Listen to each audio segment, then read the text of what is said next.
Miss Pineda, para malinaw lang sa record. Nasaan ka nung June 30, 2016? Araw na namatay si Mrs. Jocelyn Santos. Nasa Kalinawan Beach Resort ka ba nung June 30, 2016? Hindi ako naka-check-in doon. May hawak po kaming larawan. Galing ito kay Mr. Dennis Galve. Nakita ito sa social media mo. Nakita na nandoon ka mismo sa beach resort. Mas mainam siguro kung ikaw na lang mismo ang magsabi sa amin. Ito ang larawan.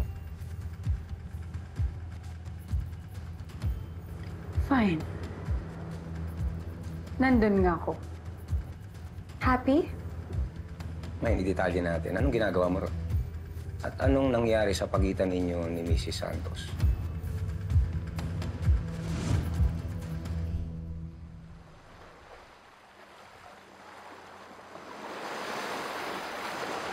Ronnie? Is that you? Joy! Anong ginagawa mo dito? Oh!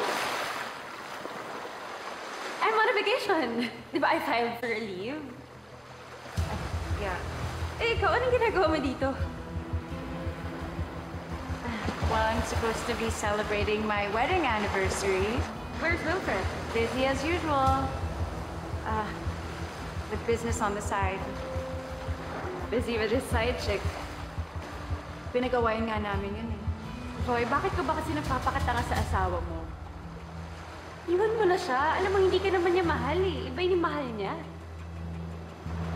Ba't parang sigurado ka sa sinasabi mo? May alam ka ba? Tell me. Nandito ba siya? Eh, kilala mo ba siya? Please, siya ba yung kamiting ng asawa ko? Tell me. Joy, stop. Stop, okay? You're just being fine. Don't think about it too much. No, I'm sorry, but I really need to make a phone call. Yeah. Okay. So dahil nandun ako, convinced na kayo na ako ang pumatay? Sobrang galing niyo naman mag-judge. Bravo! Miss Pineda, kailangan namin malaman lahat ng detalye kung saan kayo naroroon ng mga oras na yon sa resort. Eh, kung wala naman kayo tinatago, di sabihin nyo na lang ng diretso.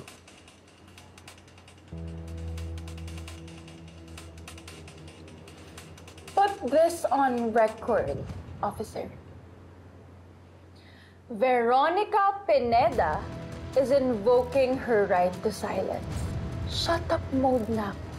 No more answers until my lawyer gets here or tells me otherwise.